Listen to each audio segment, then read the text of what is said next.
Halo guys, selamat kembali di channel GKSTD ya. Kali ini saya akan membahas Axis Warnet Unlimited ya. Yang kabarnya kata ini ya, itu tidak bisa. Tapi saya tetap bilang harusnya bisa kalau di HP gitu tanpa tethering. Ya, jadi saya coba otak-atik menggunakan modem ini. Bukan otak-atik sih, saya coba saja ya menggunakan modem ini, jadi hasilnya tidak bisa gitu ya. Saya setuju dengan orang itu. Mungkin di HP pun ada kemungkinan juga nggak bisa gitu ya. Jadi ya saya itu sebenarnya belum coba di HP sih, tapi ya saya langsung cobakan ke sini saja ya gitu ya. Karena mengapa saya tahu triknya itu seperti itu, karena ya saya searching itu Axis itu dari Malaysia ya, dan kebanyakan Malaysia itu ada paket unlimited juga yang kecepatannya 3 Mbps, 5 Mbps, 10 Mbps. Itu metodenya sama ya, di lock menggunakan TTL gitu ya. Nah, nanti saya kasih tahu juga caranya mengubah TTL di STB ini, tapi di video terpisah gitu ya. Nah, ini kekurangannya menggunakan STB gitu, yang injek apalah segala. Ini saya nggak pakai injek ya. Itu kekurangannya, yaitu speednya itu kurang jos ya, karena spek wifi-nya sendiri. Nah, spek wifi-nya sendiri saya tunjukkan gitu ya.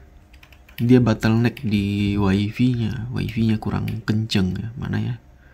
Nah, ini ya. Bercanda ya, padahal barangnya itu di situ ya. Tuh.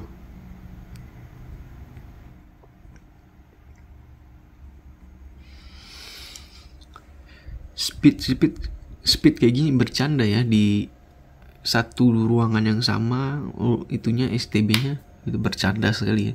Jadi saya sarankan pakai kabel Ethernet saja biar lebih jos gitu ya. Kalau kalian tidak mau bagi-bagi wifi gitu.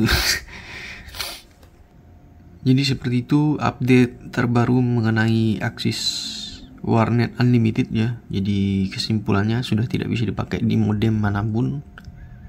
Kalau kalian pakai pun saya rasa yang masih works, yang masih berjalan itu sebentar lagi akan ditutup ya, itu bugnya oleh Axis gitu ya. Karena Axis tuh ya dari XL cukup gercep untuk memperbaiki masalah-masalah seperti ini gitu ya. Jadi ada info tambahan lagi dari ini ya, mending mana ya, A32 atau XR. Jadi saya jawab lah XR gitu ya. Saya jawab XR ya, tapi dengan catatannya harus beli baru gitu ya. Kalau Android kan baterainya itu cukup tahan gitu ya. Kalau iPhone saya rasa tidak setahan Android gitu ya, atau sebaliknya gitu ya. Saya juga tidak tahu ya, tidak pernah pakai iPhone gitu. Saya cuma berasumsi karena di iPhone ada battery health-nya gitu ya.